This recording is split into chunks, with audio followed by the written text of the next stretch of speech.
Pues bien, seguimos en esta experiencia de administración de la palabra de Dios. Pues bien, como le dije, Caín y Abel, que eran hijos de Adán y Eva, y estaban llevando presencia, ofrenda delante de Dios. Pero Dios vio y dice que a Dios le agradó más la de Abel, porque Abel llevó de corazón. Y cuando Caín vio, parece que había un ángel, y el ángel vio con agrado la de Abel, y se sonrió, o sea, lo que sea. Caín se llenó de odio, de incomodidad, y le dijo a Abel, vamos para el campo, pero ya Dios sabía. Y le dijo, oye, ten cuidado, Caín, la sangre de tu hermano está delante de ti, y tú te enseñorarás de él. Ya Dios sabía lo que iba a pasar, pero Dios lo iba a dejar. Porque Dios ha dejado que la historia lleve su misma trayectoria para luego Él juzgarnos y para luego Él establecer su reino. Cuando Él depure este mundo de todo lo sucio, cuando Él depure este mundo de todo lo que fue creado y que no sabe servirle y buscar su camino, Él está dejando que el propio ser humano se condene. Él está dejando que el propio ser humano haga todo su desorden para luego Él depurar entre lo bueno y lo malo. Entonces dice que Caín invitó a su hermano a ver al campo. Y cuando Caín, Abel iba de espalda, agarró un palo y le dio por la cabeza y lo mató. Y lo sepultó. Pero él creía que se iba a salir con la suya. Dios le dijo, oye Caín, ¿y dónde está tu hermano? Y él dijo, ¿acaso soy yo guarda de mi hermano? Y él le dijo, oye, la sangre de tu hermano clama a mí desde la tierra. Maldito te serás tú y la tierra que abrió su boca para recibir el cuerpo de tu hermano. Por eso la tierra de ese entonces fue maldita por Dios y está bajo maldición. Y los frutos de la tierra no dan su fruto, sino es a base de veneno, de insecticida. ¿Por qué? Porque la tierra fue maldita por causa del pecado que cometió Caín. Y dice que le será errante en la tierra. Oye, ven, y Caín le dijo, pero grande es mi pecado para ser soportado. Yo no sé, pero le voy a decir, Caín duró muchos años, no sé cuántos años, no sé si un milenio, lo que sea, pero el castigo de Caín fue ese. Y luego dice que en el capítulo de Génesis, dice que empezaron los hijos de Dios a multiplicarse sobre la faz de la tierra, y que le nacieron hijos, y que viendo los hijos de Dios, que las hijas de los hombres eran hermosas, tomaron entre ellos mujeres. Y dijo Dios ahora, oye, el hombre como uno de nosotros, no vamos a darle tantos años de vida, que sean sus días 120 años, porque si usted lee la escritura, se va a dar cuenta que en la Biblia hubo un hombre llamado Matusalén que duró 500 años. Usted dirá, era porque la historia estaba al reverso. No es tanto así, era que la tierra era joven y que Dios apenas estaba empezando a tratar al hombre, a conocer su propia creación. Y entonces Dios dijo, mi espíritu no contenderá siempre con el hombre, porque el hombre es carne, y el hombre piensa la maldad desde su juventud. Ya Dios sabía que el hombre pensaba el mal desde su juventud, y dijo, me arrepiento de haber hecho hombre. Lo raeré, ¿por qué? Porque todo designio, o sea, todo propósito del hombre es solamente de continuo el mal. Entonces dice la escritura que hubo un hombre llamado Noé en aquella época que era diferente, porque Dios siempre va a buscar un solo, uno diferente. Dios no quiere mucho, es uno que sea diferente, es uno que guarde la palabra, el mandamiento. ¿Por qué? Porque los perdidos serán como la arena del mar, los que se van a salvar serán poquitos, pero serán el remanente, porque Dios no busca cantidad sino es calidad. Personas que aprendan a seguir el camino de Dios.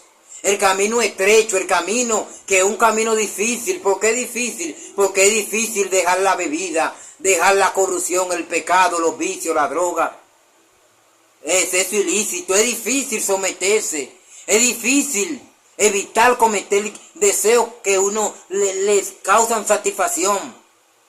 Pero para ir al reino de Dios es necesario, porque dice la Escritura, que no hay condenación para los que vivan en el Espíritu.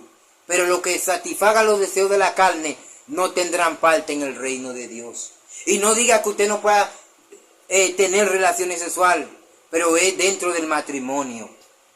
No voy a decir que nosotros cometimos pecado, que yo cometí pecado, pero gracias a la misericordia de Dios, lo importante no es caer, sino levantarse.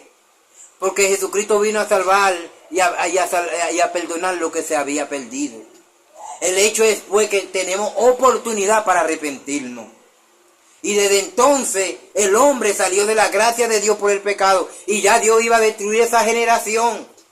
Dios iba a destruir esa generación porque Dios dijo, me arrepiento. Haré una raza nueva. Oiga bien ya. Pero hubo un hombre diferente. Un hombre aburrido. Un hombre que quizás decían, pero este hombre es diferente. Este hombre es anticuado, aburrido. Porque cuando tú eres diferente la gente dice, mira, este es loco, aburrido. Porque la gente quiere que tú seas uno más del montón. Y Dios dice, y Dios habló con él y le dijo, oye, porque Dios hablaba con el hombre. La voz de Dios hablaba al oído del hombre. Y el hombre oía esa voz. Y Dios le dijo, Noé, dijo, voy a destruir esta generación. Pero hazte un arca para salvarte a ti, a lo que quieran. Porque me arrepiento pues de todo su pecado. Y cuando este hombre, un hombre sin aritmética o sin ciencia, Dios le empieza a darle un plano, un diseño de cómo va a construir un arca. Porque viene un diluvio. Y dirá usted, pero un diluvio porque en aquella época no llovía. Sino que subía una agua de la tierra que mojaba toda la tierra. Pero este hombre caminó por fe, porque desde el principio la gracia de Dios siempre ha existido. Lo que sucede es que la gracia tenía que tener una entrada. Y allí fue donde entró la gracia de Dios. Y desde una vez que este hombre creyó, le dijo a sus hijos, vamos a ir al campo, y empezó a tallar algo, a cortar madera, y empezó a construir un arca. Y cuando toda esa gente pagana que se casaban y se daban a casamiento, que se fornicaban entre ellos mismos, eran infieles entre ellos mismos, traicioneros entre ellos mismos, hacían toda su diablura. Gente que estaban fuera de la gracia de Dios, gente llena de amargura, de dolor, de tristeza, de odio, de hipocresía. Esa gente que no tenían temor a Dios. Cuando vieron que este hombre está haciendo un arca, dijeron, pero Noé, los años te tiren loco. Porque cuando tú has visto que aquí ha llovido. Pero Noé creyó a las palabras de Dios. Porque lo importante es creer sin importar. Cuando Dios te diga algo, hazlo. No le preguntes, no lo cuestiones. Porque Dios sabe todo. A fin que cuando llegó el tiempo en que él hizo el arca, dice que esta generación, Dios lo invitó a través de Noé, le dijo, entren al arca. Y yo dije, tú estás loco, Noé. ¿Sabe cuántos se salvaron? 8 personas. 8 personas. Y animales. Oiga bien, hasta animales entraron al arca. Y Dios dijo, entra de los animales limpios y de los no limpios no entre. Porque hay animales que no son limpios. Oiga bien, y hasta el burro entró, que es un burro. Y el hombre no entró. Y cuando Dios dijo, entra porque voy a cerrar el arca. Porque cuando Dios cierra nadie abre. Y cuando Dios abre nadie cierra. Cuando entraron todos ellos, que ya Dios lo aseguró, que se empezó a nublar en el cielo, que ellos empezaron a beber acá, pero y esto nunca se ha nublado, y esto, y cuando ellos vieron como que empezó a jariñar y a caer gotica de agua, dijeron, pero ven acá, está como cayendo agua, pero espérate, y empezaron a mirarse uno a otro, porque no es lo mismo, como yo le he dicho otra vez, se llama el diablo, que verlo llegar. Hay mucha gente que se salen con la suya hasta que Dios dice, espérate, voy a tumbarlo del caballo. Cuando vieron la verdad, que bien que Dios que tiene el control. Ay, pero Noé, ábrenos. Ya no había tiempo porque fue Dios que había cerrado ya esa arca. Dice que las aguas subieron hasta la catarata de los cielos. Y pereció toda esta generación porque no se arrepintieron. No fue que Dios no le dio opción. Dios hizo que Noé construyera un arca y que predicara, pero ellos no quisieron. Nosotros no obligamos a nadie que se arrepienta.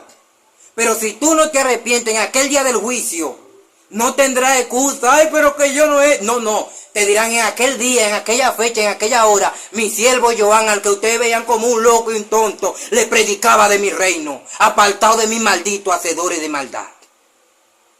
Porque nadie tendrá excusa. Dios no tomará por inocente a nadie en el día del juicio. Porque a todos se le ha predicado. Por eso se ha usado las redes. La ciencia se ha aumentado. Se predica por la tele. Se predica por la radio. Se predica por toda la vía se predica. Porque es necesario que este evangelio sea predicado al mundo entero. Por testimonio. Entonces vendrá el fin. Ahora vamos a irnos a la otra época donde entonces Dios establece su pacto con un hombre llamado Abraham. Y eso se lo estaré explicando en la otra serie de la continuación del mensaje.